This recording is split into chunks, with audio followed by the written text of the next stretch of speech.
All right, welcome to this special edition of Night Shift. Eric Lopez with you. We're going to talk, obviously, about the breaking news that came out on Saturday, as first reported by Brandon Hellwig of UCFsports.com and confirmed by UCF later on Saturday. Greg Lovelady parting ways, will not return as UCF baseball head coach. That is official. That was following UCF's elimination in the conference tournament. As Greg Lovelady, of course, been the head coach of UCF since July 11th, 2016. Won 68% of his, certainly had winning seasons every year, but did not make one NCAA tournament, made it in 2017, winning the American Conference regular season title in the NCAA.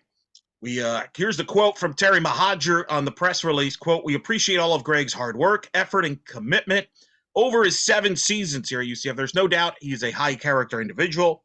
We wish him all the best in future endeavors. I'm excited for the future because we believe in the trajectory of the baseball program over the last few years. We've put significant resources into baseball at UCF, and we will continue to build the program in the transition. I'm confident we can win the Big 12 Conference baseball title and compete on a national level." Knights concluded this season at 33-26, 12-12 in the American Conference. They were eliminated by East Carolina on Friday. Joined now by Brian Murphy, who used to cover UCF baseball. In fact, covered Greg Lovelady as close as anybody in the market from 2017 to 2021. In fact, Murph, when you came back to Florida from California, one of the first stories when you came back to Florida, you wrote for Black and Gold Banneret, was on Greg Lovelady, UCF baseball. So you're the perfect guy to have on this show because you were there for the peak of the Greg Lovelady era, as it turns out, and much more. So let me get first your reaction to the news. Yeah, not surprised really at all. I think we had come to a point in the season, knowing how the season had unfolded and the controversy early in the year as well. That's baked into this as well. That we kind of knew going into this conference tournament, it was sort of championship or bust. They basically had to win this conference tournament in order for Greg to keep his job. Certainly the history of what's happened here the last 2 years plays into that as well.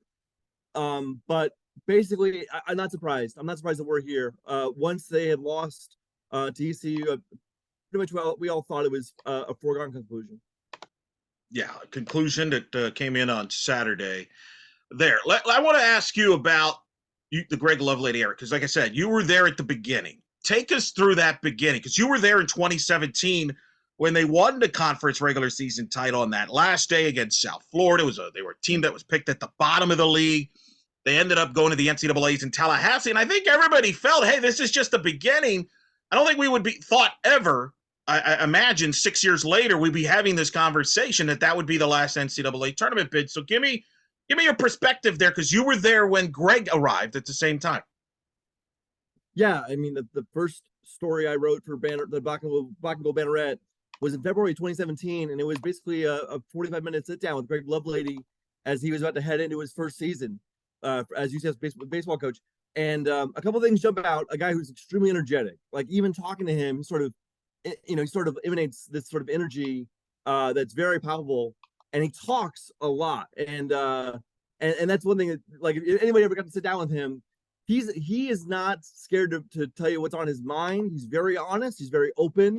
Sometimes to a fault. I remember him at times maybe, kind of almost throwing guys under the bus for maybe their lack of effort, on record. So that was refreshing. You like as a writer, you like to have that. And then that season was really, it was a really sort of magical run. Like you said, Eric, no one expected that team to be good. Coming off of Terry Rooney, the culture of that program was pretty downtrodden. And I think Greg's energy sort of really put new life into the team, into the guys who were returning. And really, like, it's sad to say now, but that was the high point of this tenure, this 7-year tenure. The high point was the first season. There's certainly lots of highlights we can get into, but that was a fun season. I think what I remember most about 2017 were the freshmen. Rylan Thomas and Joe Sheridan were absolute marvels, who without true freshmen coming in right away and being arguably the best hitter and best pitcher on the team, they don't go to the regionals. So that was what I remember about that year. 7 seasons, Greg Lovelady never had a losing season, never won less than 30 games in a non-COVID season. This is a weird deal, Brian. He is the only UCF baseball coach ever to go 7 seasons without having a losing season, with winning 30 games or more. Obviously, the 2020 season, 15-3 with that standing. It just feels weird. It's just it was interesting because he won, but he didn't win enough. Obviously, it's just kind of wild. Why do you think it didn't work like we thought maybe going after the 2017 season? Why wasn't there, quote, more success at UCF baseball during the Lovelady era? It's I mean, there's a couple of things that I'll get to, but I think overall we should understand that like there's a lot of variables that go in with baseball, and sometimes it could just be like luck and like you lose a game by 1 run here, you lose like one game and it determines your entire season. And I think with Greg specifically, there are like 3 different seasons, 2018, 2019, and 2021, where you can look at like one more win in either one of those seasons gets you into the tournament. And we're not here today. We're not talking about this at all today. So I think to sort of go back to your question of like what went wrong, lots of injuries, the pitching injuries, especially in 2019. I think in 2019 they lost 6 guys on the pitching staff for the season. Joe Sheridan among them, who I think said he pitched the second half of that year with a torn labrum in his shoulder, which again is another can of worms that we could maybe go into, like how you need to like maybe handle your players better. But lots of pitching injuries. Remember losing Colton Gordon in 2021 as well. And also like the defense was never good. And it's almost apropos for Greg Lovelady's last game to be a game in which UCF loses, gives up 7 runs in which none of them are earned. Year after year after year, this team turned in subpar fielding percentages, just was not up to snuff defensively. Guys would be touted as being like really good defensively, and then we'd watch them play, and it was like, what are they seeing? Because we're not seeing that. So I would say pitching injuries and defense were the 2 main bugaboos. Yes, they were inconsistent, but like I don't know if I could draw upon like anything to like why they're inconsistent other than those 2 things. It's really frustrating what could have been. Like if I had to boil this whole tenure down to one sentence, Greg Lovelady is a really good coach, still is a really good coach, did a really good job here, and just quite not good enough. Well, you bring up an interesting point. I agree with you. Everybody's going to focus about this year and what happened and all that stuff. But I agree with you. If they make the tournament in 2018 or 2019 or both, they had a 45 RPI in 2018. They went 0-2 in the conference tournament. That didn't help them. 2019, they were 48 in the RPI, went 2-2 in the conference tournament. They were both of those years. They were the first 4 out of those years. And I want to say one of those years, they were literally team 65. Now, I will say, so the NCAA bracket doesn't work like that, but the way the NCAA bracket was unveiled in 2019, UCF's name was unveiled first in the first 4 out. So if you want to take it like that, yes, they were number 1, they were 65, and then in 18, they were among the first 4 out as well. So again, just on the precipice each year, and in each season, you can look and say, like, if only this, if only that. In 2018, they got off to a red hot start. They beat Florida twice as number 1 team in the nation. They go on a huge run. Then they end that year 8-9. They flunk out of the AAC tournament, going 0-2. They basically bottomed out, and they basically backtracked themselves out of the tournament in 2018. In 2019, like I said, they had a ton of pitching injuries. They got off to a terrible start early. They tried to make a late run, and it just wasn't enough. Again, they just finished like they really played well down the stretch, but they needed to beat Cincinnati. If they beat Cincinnati in the conference tournament, even though it would have won the conference tournament, it would have gotten them to the final. If they just win that one game against Cincinnati, I think they're in 2019. Again, just so close. Yeah, was that the year Cincinnati stole the bid and won the tournament? Correct. So you're right. If you beat Cincinnati, if nothing else, you eliminate them from stealing a bid, and maybe that's your bid. You never know. We'll never know. Yeah. So just it's the overarching theme of Greg Lovelady's tenure past 2017. So close. It's like just out of reach. Just very, very good. Just not quite good enough. Well, you bring up 2019. I'm glad you brought that up because I remember with about a month left of the season, I think we did a podcast where we're like, yeah, they're done. They had just lost the series, and they made this incredible run and just fell short of the Final Four. And that's kind of been the theme the last few years, right? Like there's this, they get off to a good start, then there's that middle, season where you have some issues, and man, you're thinking they're probably done. Then they make a push at the end, and you're like, "Ooh, they," and it just comes short. I mean, even 2021, they had a miserable regular season, Brian. That was your last year. They just had massive injuries and just some ugly scores, and you're thinking they're done. But then they make that run to the conference championship game and fall one run short, losing to South Florida. That's what kind of made this so frustrating, because it wasn't like they ever bottomed out. It was just I kind of put the equivalent to like an NFL team that was always 8-8, right? Is Greg Lovelady the Jeff Fisher of like baseball coaches? Like he's a fine coach. I think he's gonna do well somewhere else. But like if you want to like get a step further, and by the way, UCF's gonna go a step further by going to a different conference. Yeah. I don't know if he's the right guy for this program at this point. Clearly not at this point, but it just sort of seemed like that. Like he's very good, but he's missing something to take you to that next level. Well, the other problem too is post-COVID, the American Conference has declined as a baseball league, Brian. When you were covering it, it was one of the top 5 conferences in the sport. It has declined. It's number 9 this year. They may be a one-bid league. East Carolina, as we record this, just knocked off South Florida. They're in the championship game. If East Carolina wins the conference tournament in Clearwater, it'll be a one-bid league again. It's become a 1-2 bid league after many years of this league being a 3-4 bid league. Connecticut leaving really hurt the league, as it turns out. That kind of also is a little unlucky for him, because the way he's scheduled, he thought he was playing in a top 5 league to carry him over. But because the last couple of years the league's been down, he didn't, just because he finished in the top 4. In fact, he finished second in 2022 in the American, finished 4th this year. If this was 2016, 2017 American Conference, that might be good enough to make the NCAAs, but not in the last couple of years.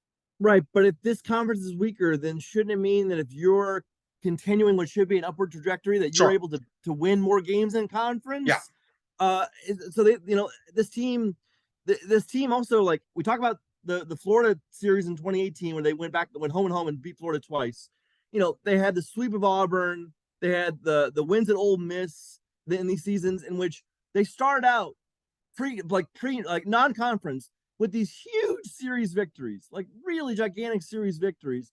And then there would come a point in the year where they're playing teams they should beat, and they just would not happen. 2018, they went 2-6.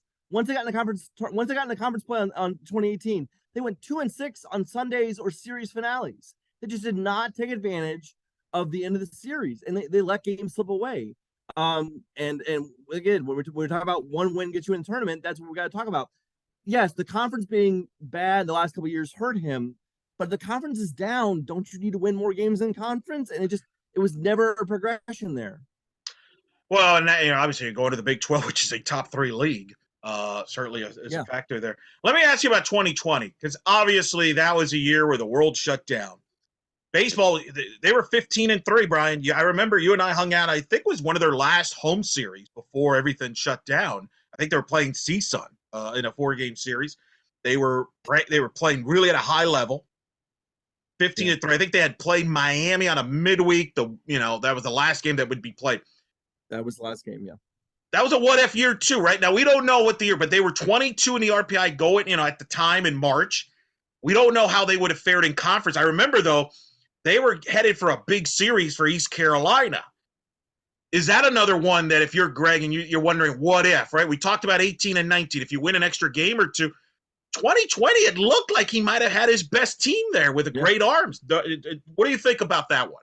Absolutely. I mean, we talk about what if, we win an extra game. 2020 is the ultimate what if year, and not just for UCF. It's the ultimate what if year for, obviously so many sports, so many teams across the sporting landscape. But for UCF specifically, it looked like their best team. Their offense, which had been very inconsistent in 2018 and at times 2019, the 2018 offense was not good. They were carried by their pitching. And in 2019, it got better. But 2020 looked like it was the full picture. They had the offense. They had the starting pitching. Joe Sheridan was back and looking good. Trevor Holloway looked good. Colton Gordon was brought in. And again, the one staple of Greg Lovelady's teams were this sort of like Hydra bullpen where he called upon like 4 or 5 guys and like all of them had just nasty stuff.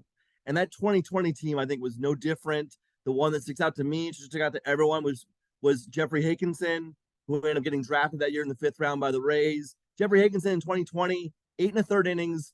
He faced 26 batters. He struck out 20 of them in 8 1/3 innings. It was insane. And that was always like Greg always had awesome bullpens. He also probably overworked those bullpens too, and that led to a problem late in the year where those guys were tired. But yeah, 2020 is like, okay, we missed it in 2018. We missed it even closer in 2019. But 2020 is our year. This is it. We're 15-3. We're off to the best 18-game start in program history, and things out of our control shut the whole sport down, and you got to build up from the bottom again. And it just and after that, you weren't even close. You weren't like those were like the glory days were long gone by the midseason of 2021. Yeah, they swept Auburn, I believe, that year, right? On the road at Auburn, which was a big deal at the time. Auburn was a team that was high expectations there. They were, I think Auburn was at least top 15. Yeah, and they had that 10. Pitcher who was a first-round draft pick in Major League Baseball. Yeah, so Tanner Burns, I think was his name. Again, they UCF has like every year has like these like the story, the season unfolds in very similar ways. They get off to a good start, highlighted by like some amazing non-conference wins against huge ranked teams, and then quote unquote things happen, and it just kind of like it sort of teeters its way through. You might get hot, you might get cold, but it just you were never consistent. And then obviously you guys would know more about 2022 and 2023 more than me, but it was not even close. Once we got back for 2021, it was like it was just it was like the backside of his career.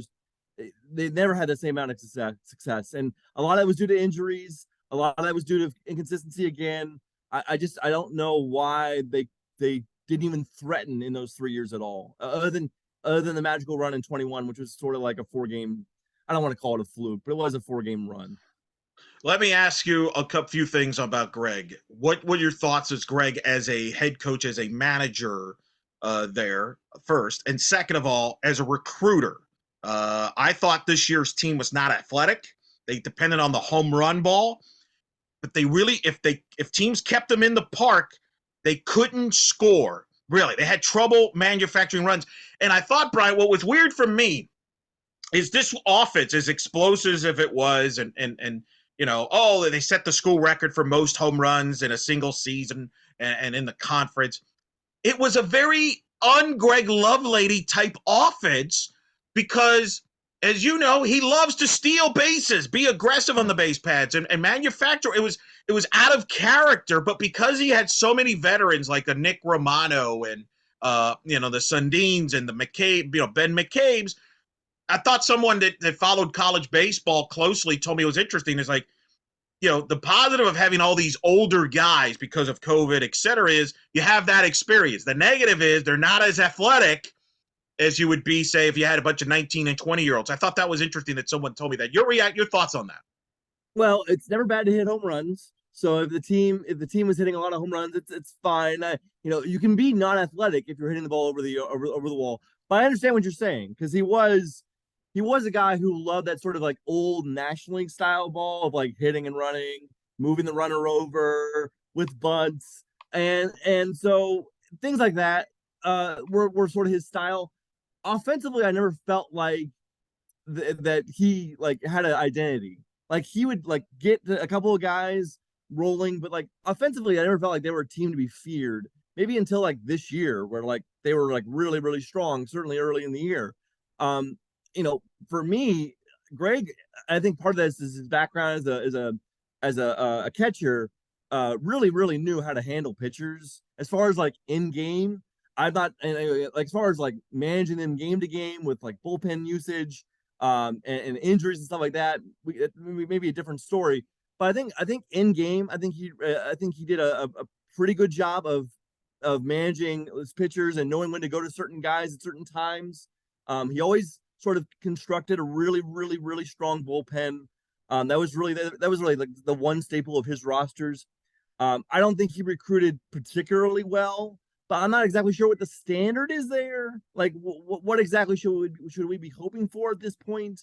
If it doesn't matter if he doesn't recruit well, if the results are better. And I know that's sort of like a chicken and an egg thing. Like the results could be better if you got better players. Well, again, the results weren't bad. The results were really good. And if they win an extra game here and there, again, we're not talking about this today. So yeah, maybe the recruiting left something to be desired. And the offense was inconsistent for most of the years. The pitching was really strong. I thought he did a really good job handling pitchers in game and obviously had a great bullpen. I don't think he's a bad manager. I don't think he's a bad tactician. I have no idea about the clubhouse dynamics. I wonder if that sort of energy that he permeates becomes tired when things go bad. He's very fiery, and maybe sometimes guys need a more gentle hand. I don't know. That's psychological. Who knows?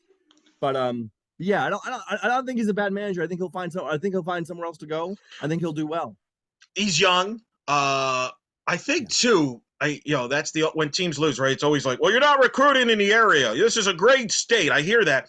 My counter to that is, if that's the case, why has Florida State been mediocre in college baseball the last few years to the point where they just had their first losing season and will miss the NCAA tournament for the first time in 45 years? Wow. Under Link Jarrett, who was the guy they brought in who got Notre Dame to the World Series. Miami hasn't won a national title in over 20 years. South Florida has not been anything relevant in college baseball except for one fluky run in 2021. So everybody tells me this state's awesome with baseball talent, yet nobody in the state's really dominated except you want to say Florida. Florida, obviously, Kevin O'Sullivan has done a great job. I think he does a good job developing players. I think he's a developer. Like Jeffrey Pena comes to mind. Where Jeffrey Pena was in day one, Brian, compared to the last year he played here, the guy was night and day. The problem I think Greg might have is now in today's college athletics with the transfer portal and everything, do you have time to just develop players, or do you have to go with quick fixes like everybody does? I mean, college baseball, it's interesting. The SEC right now is projected to have half the national seeds. Half. They are dominating the sport, and I think part of that is they have more resources than everybody else. They're investing in college baseball. I think I don't know, not making excuses for them, but I do think it's not everybody's. I don't think it's as easy to bring in players like everybody makes it out to be, in my opinion. I think it's a fantastic point, Elo. And so again, like maybe we're not talking about recruiting. We're talking about fundraising and resourcing and backing and financials and that kind of stuff more so than recruiting itself. I love the point you brought about that development because I had forgotten about that. Like a guy who and a guy who comes to mind for me is Ray Alejo. Yeah. Who was really like a totally forgotten, like off the roster guy for like 2 years, and then was like one of like a huge power threat out of nowhere for no reason, like out of nowhere. And so yeah, like they did a really good job of sort of getting guys at times to reach their full potential. So yeah, but no, I think that's a great point. Like it's less about recruiting maybe and more about like we need more buy-in from the actual department and the community. I understand that. Let's talk, Greg, first. If you're Greg, what do you take from this experience to your next chapter, whatever that is, whether it be another head coaching job somewhere? And listen, Kendall Rogers and Aaron Fitt both had nice things to say about Greg. They were surprised that he didn't have more success, but they think he's good. And I think he will get other opportunities. I think that's clear, whether it be whatever route he wants to take. What do you think he should take from this experience into his next chapter, whatever that is, in coaching? I don't know. That's a great question. And the reason why I say I don't know is because it feels like to me that so many of the reasons why the team lost were things that were sort of out of his control at times. And like if anything, please figure out a way for your guys to play consistent defense. Like that's the one huge thing. Like this team 7 years running was terrible defensively, like really bad. So that's one thing. But like the pitching injuries, like is that a Greg Lovelady thing, or is that a program thing where we don't have the right medical resources for these guys? We don't have baseball specific trainers. We're sort of mishandling guys, and that's not all Greg Lovelady's fault. And again, like the missing the tournament by a game or two, like yeah, I understand he's the manager. It comes down to the manager. It's a result oriented business, but like, I mean, it wasn't like he did a bad job. He just he had all the right things in place, and it just came up a little short. I mean, it seemed time and time again things just didn't go his way. Yes, he made mistakes with again like some of the management with this bullpen and again the defense. But I don't know if he's going to go to his next job, which he'll get this year and maybe soon. And I think he should stay at the college route. Maybe I don't know if he goes to like be a bench coach or a hitting coach for 1 year or like something like that, or stays to be a D1 manager somewhere else. But he could be a D1 manager right away. And I don't know if he's going to change a lot philosophically. I think he's going to be the same guy. I think because he has seen it work. And I don't think he changes much at all. And whether you think that's a bad thing or a good thing, that's just my thought. Well, he got Wright State to a regional final. He had success at Wright State. I think it's very interesting. And I want to get into more about the program's lack of success, because we're acting like this is all Greg. This is going on before Greg, which I will get into on that. One thing that's going to help him also this year, starting July 1st, college baseball could have a full-time third assistant paid. Yeah. So that's going to create more opportunities there for him. And obviously Greg has been so vocal with that for years about that. He's really, he was upset when it wasn't agreed to back in 2021. So yeah, it's a huge thing for all college baseball that we have 3 full-time coaches. Obviously, the bat scandal thing didn't help. The way that was handled by him didn't help. No. But, I also don't think that was the end-all, be-all. I think he still would have been in some trouble if they didn't make the tournament this year because of the drought of 2017. I mean, that is the longest drought of any UCF team. I think that certainly, I don't know if that expedited it, but it certainly didn't help the situation either for him. But I don't think I think that's unfair for people to say, well, that was the turning point. That's what I don't think that got him, it ended up him being departed today. I think it played a role. So here's my thoughts on that, right? So when that tape came out by local muckraker Trace Trocco, you can almost see like when he hemmed and hawed about when Trace said Dr. Bat and he hemmed and hawed, that was like almost like a line of demarcation for this program with Greg Lovelady, where if you're gonna do that, if you're gonna be equivocal with this thing that you clearly know something about that you're not saying, then you need to go out and erase all memory of it on the field. Maybe you're right. Maybe if this didn't happen and he hadn't made the tournament, he might have gotten another year. But once that happened, once he came out and hemmed and hawed about this bat scandal, that was it. He has to now either win the regular season or conference championship. That's it, or he's gone. And it's not just because they missed the tournament the last few years. It was the lack of success leading up to that. 2021 was not a good year. Yes, they finished strong and had a nice run in the tournament, but it was not a good year. They were not good that year. 2022, they were not good last than 2022. Like they were better in 2018 and 2019. So you didn't see any progression. So now, 3rd year running, you've got to do something. You've got to be better, especially now with this on your shoulders, and they weren't. So yes, it does become easier to let him go with the bat scandal in the shadows. That being said, he did a lot of positives. We've obviously spoken of all that, quote, gone wrong. But I do think he did a lot of positives for this program. I know for a fact he brought a lot of the alumni back together that were not around or or really supporting the program under Terry Rooney. Not putting it, but I'm just what I've been told. I think there's a lot of positives. I talk about developing players. And he was a really good guy to the media for the most part. I think you and I enjoyed our interactions with him. He was always very open, very honest, maybe too honest to a point, like you mentioned earlier.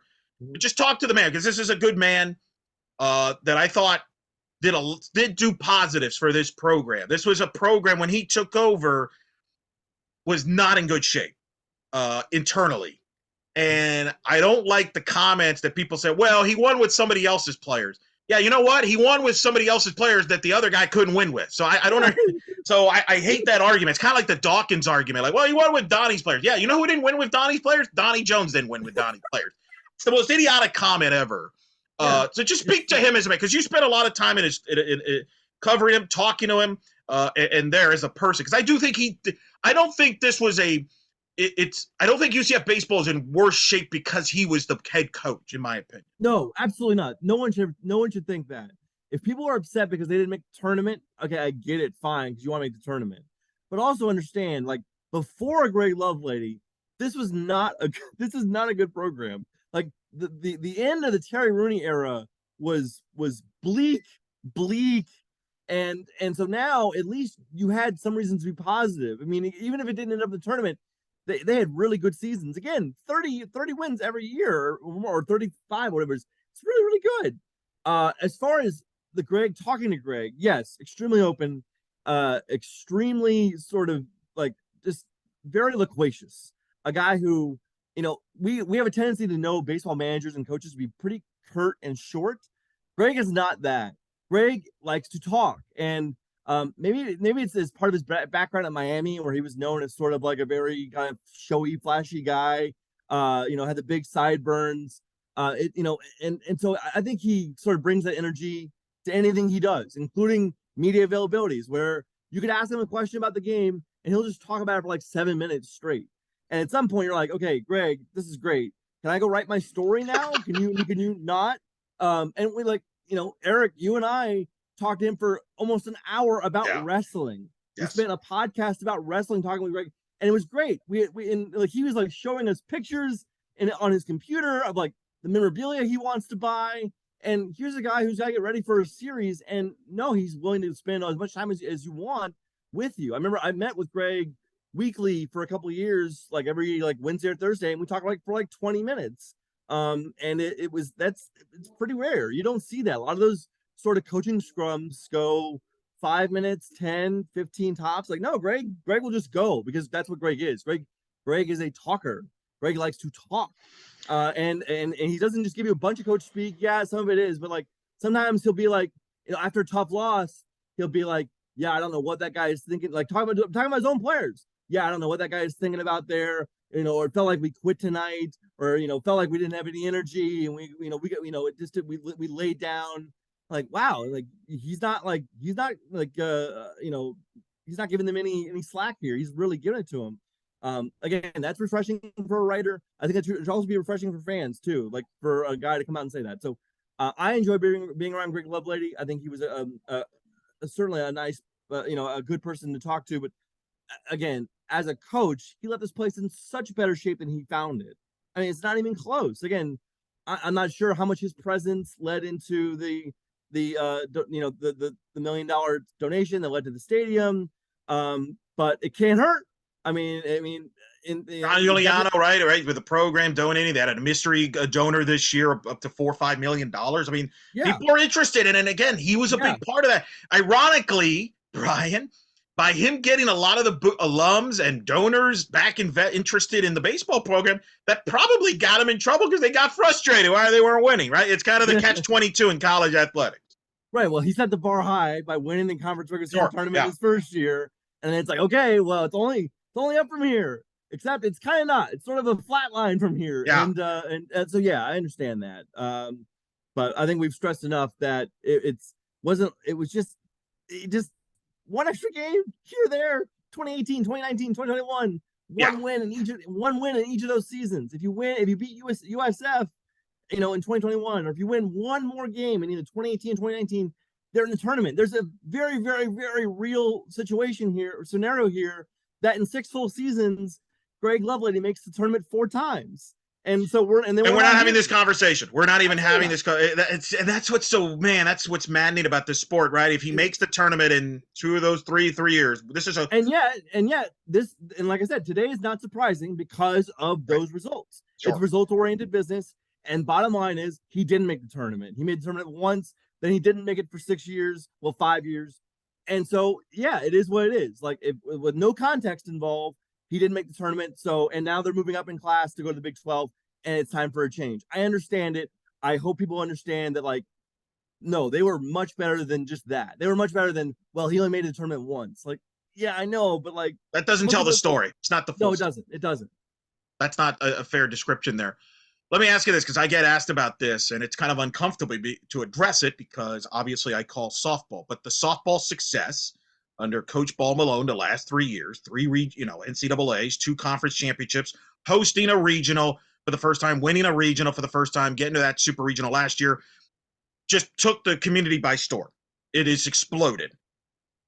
Let's be real, though. We saw this a little bit with basketball when Abe was having her success, and you have the men's basketball fans say, well, why are they having success and we're not, even though it's apples and oranges? I would say it's the same thing with baseball and softball. That being said, Do you think that also played a factor, the softball success, and some of the baseball guys that maybe don't care about the softball are saying, hey, why are they having success? Why can't we have that success? How much do you think that played a factor?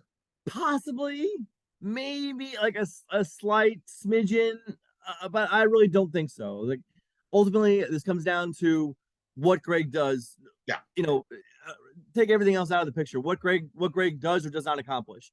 You know, and also like if we're going to talk about the impacts of other programs on UCF baseball, I also think again, still, and I will always harp on this, we continue to be haunted by the 2017 football season.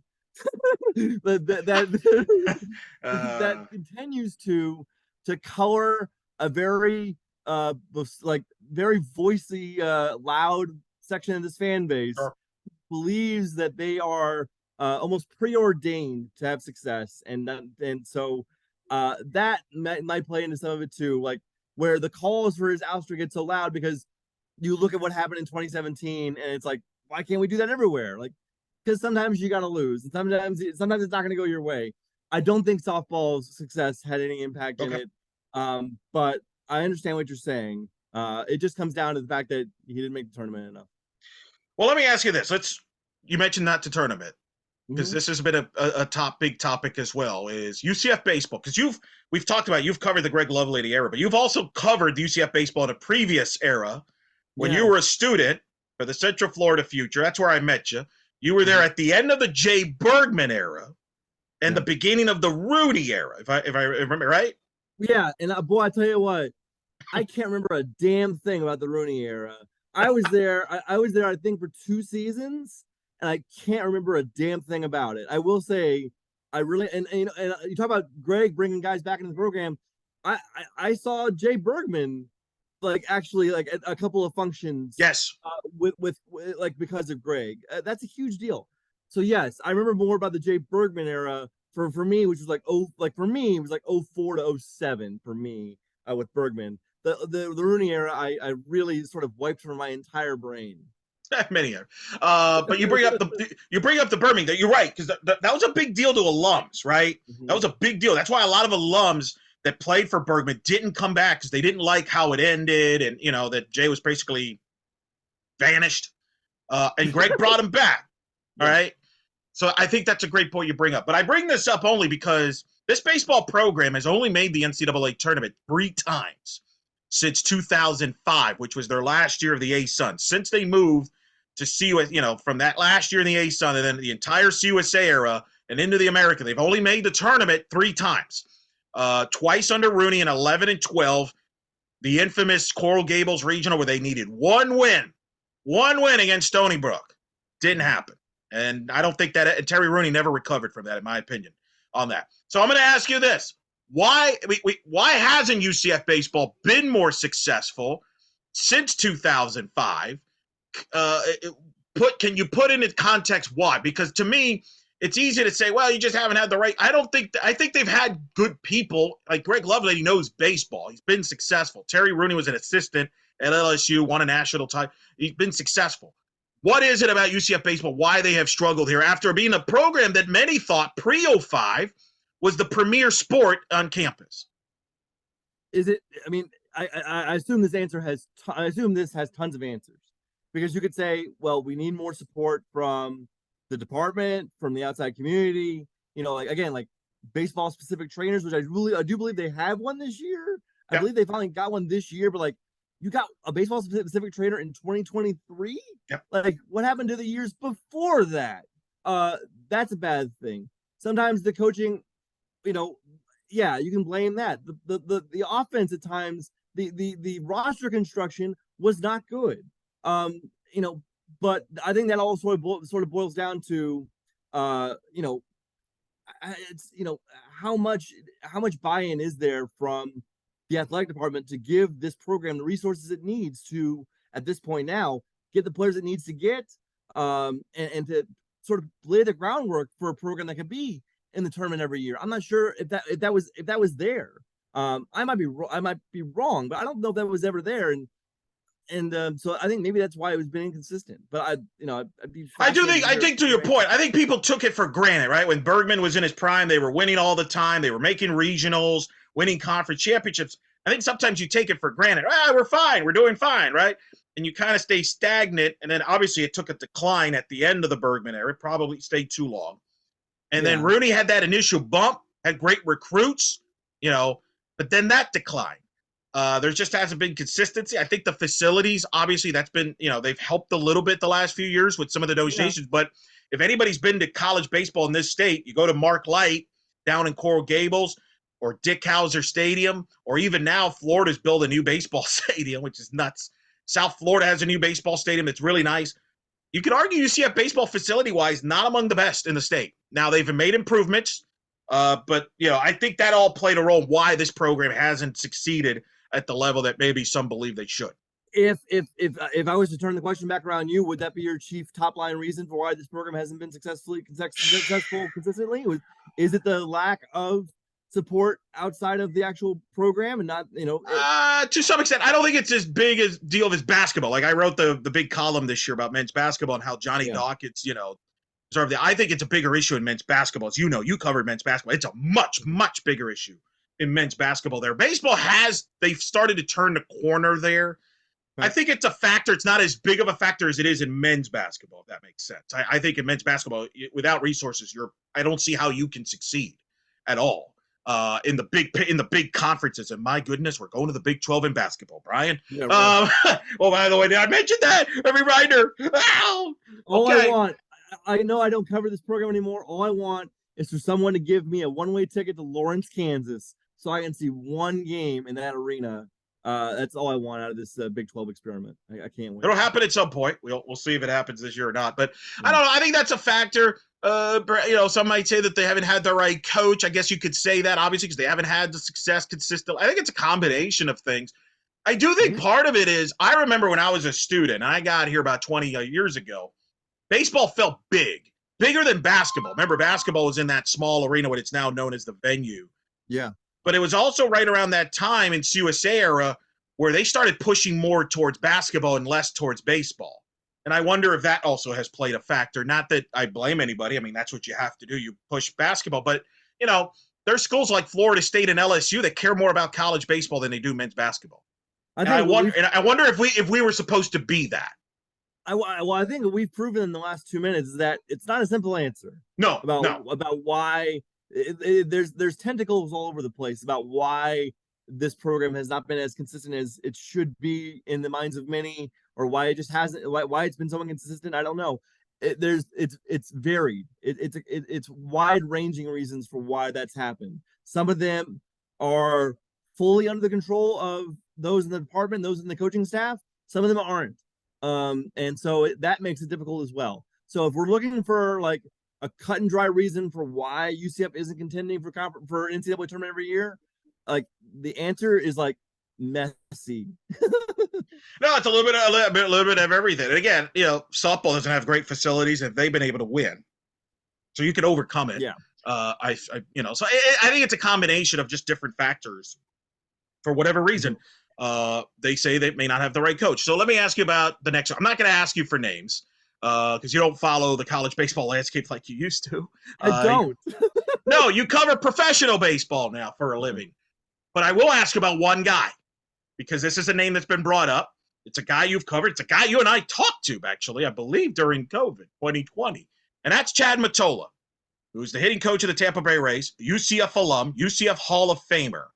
His name's been floated for this job.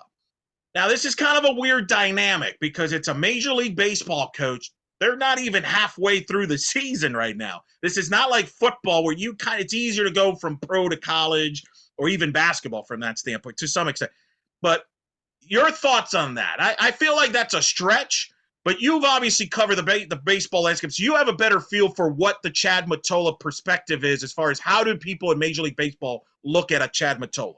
Yeah, I think Chad Mottola right now is working himself into a Major League managerial job, not a college managerial job. Certainly, if anybody's viewed the Rays this year, they know why. This team, I'll take a short Rays side route here. This team is hitting the crap out of the ball. They lead the majors in home runs.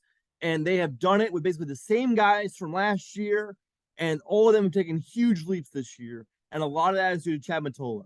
I think Chad Mottola now is putting himself on the fast track for a managerial job, not at the college level, but at the MLB level. If anybody thinks I would be.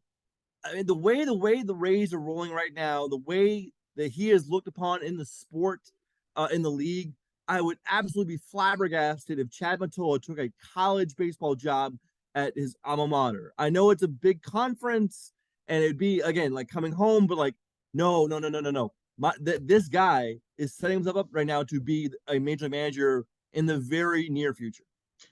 And we saw with Wichita State, they tried this with Eric Wedge. It didn't work. I feel like it's hard for a Major League Baseball coach to go into college if they've had no experience with recruiting and everything like that. I just feel that's a big ask for also, am I right on that? With Wedge, remember his time in MLB had kind of come and gone. He had sort of bottomed out already as a manager in the MLB, so he really sort of had to take if he wanted to be a manager. I don't think there was a managerial spot in the majors ready for him. So if he wanted to be a manager, it was kind of like he had to go to college, or maybe the minors if you want to go to the minors. I don't know if he had a chance there, but Chad doesn't have that situation. Chad is still on the come up. And so I think right now, first of all, there's too much success going on right now for Tampa Bay for him to even entertain a college managerial job. But Chad hasn't even gotten the opportunity to be a major league manager, whereas Eric Wedge had a couple of decent years and then bottomed out. But Chad's still on the ascent. I think there's no 0.0% that he would be the next manager of UCF baseball. So let me ask you this: what should UCF target with their next head coach? So I think, I tell you what, you probably know this better than me because I have been away for the last 2 years.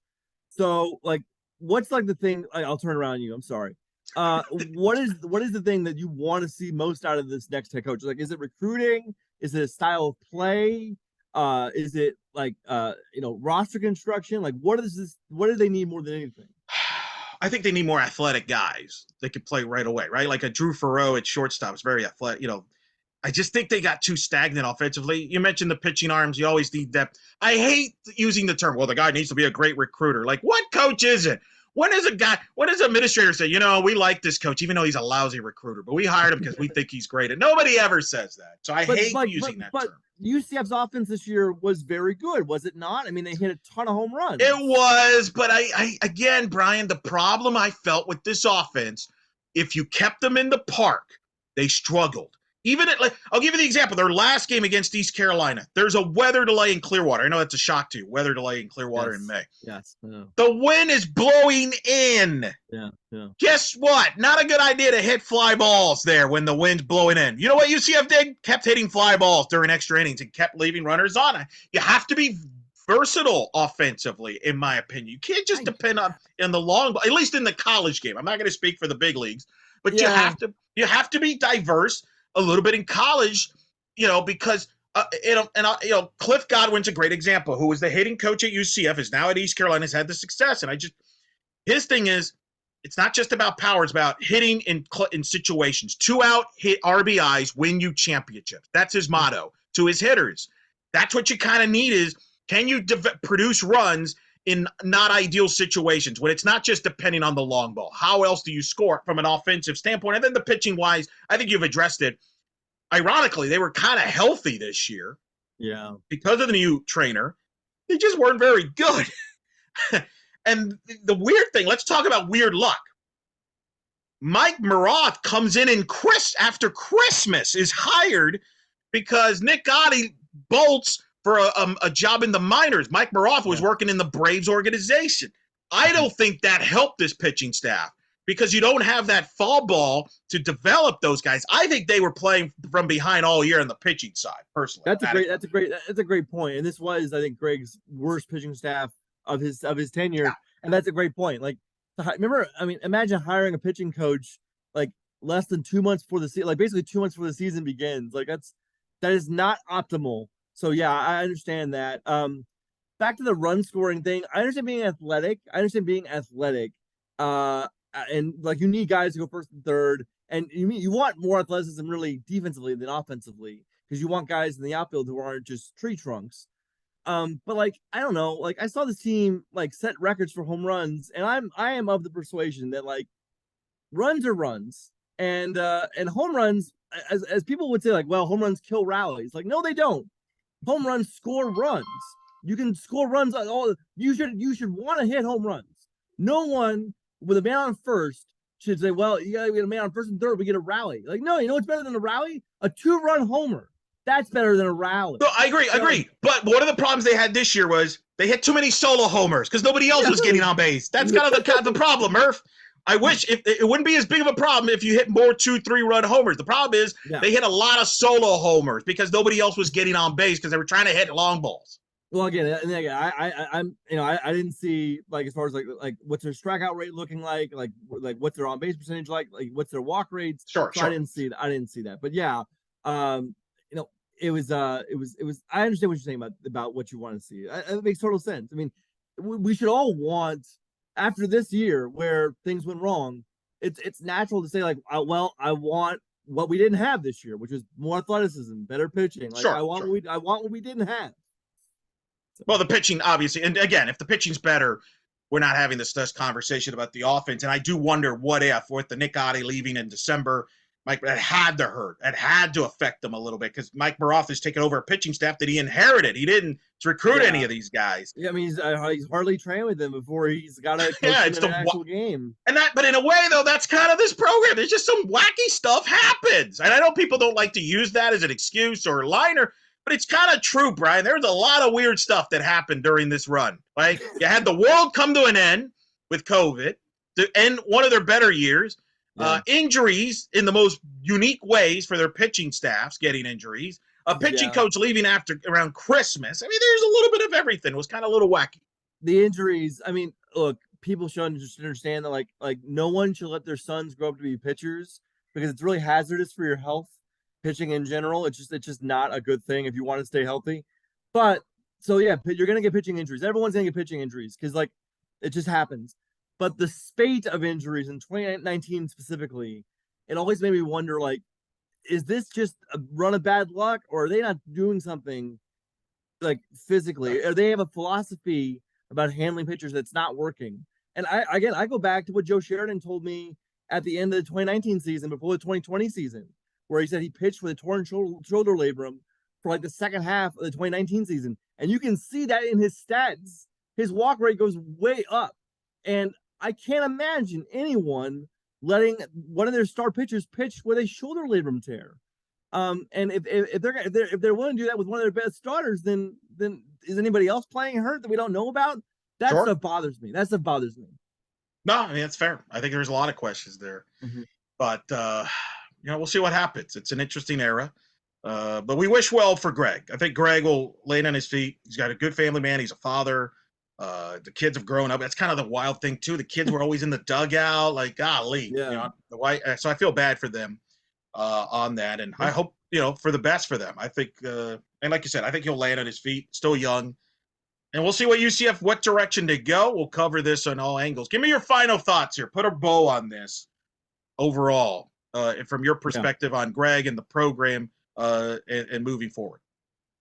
I hope people don't forget how ultimately successful they were in 2018, 2019, 2020, even without the tournament wins, even without any tournament appearances. Like, this was a good team in like 3 different years that they had nothing to show for it. And so as much as people are going to look at Greg and go, well, he only made it once. Like, yeah, but like those other years were really good too. The last 3 are what got him fired because there was no progression from 2020 and it just sort of bottomed out. And then you had the bat scandal that made it all easy. I think overall, he brought UCF out of the depths that was the end of the Terry Rooney era. He got them back in the tournament. He fielded some of the best pitching staffs and some of the best pitchers in UCF history.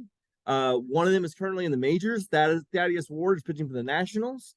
There was a lot of good on the front end. There was so much good on the front end, even if there weren't tournament appearances. There just was no progression after 2020.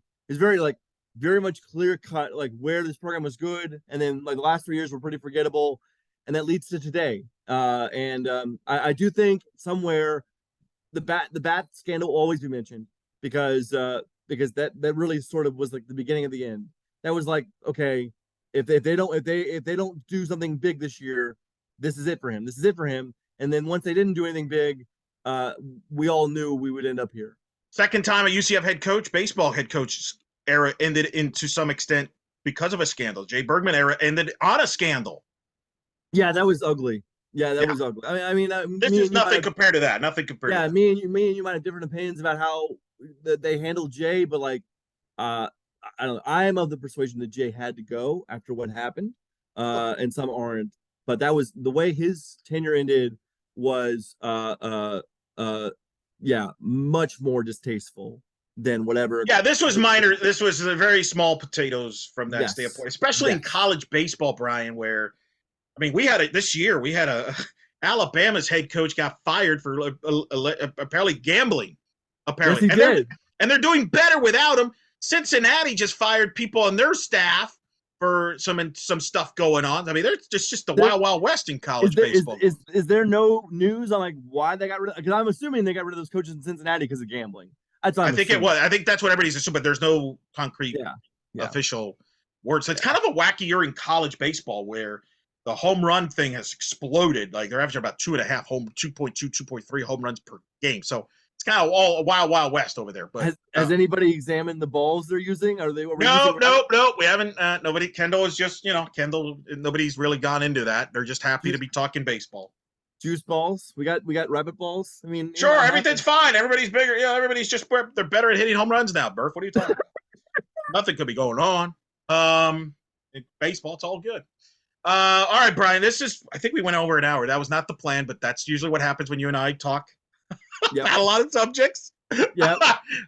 So I appreciate you because you take a lot of busy time, but you were the perfect person I thought of to talk about this baseball program because you've seen it all in your years in multiple ways with this program and obviously with Greg and covering his era. So promote what you want to promote. Oh God.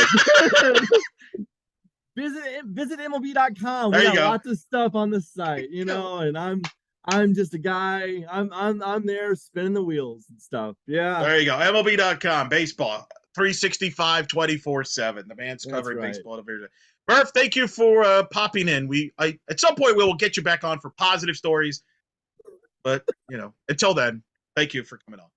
Thank you, Elo.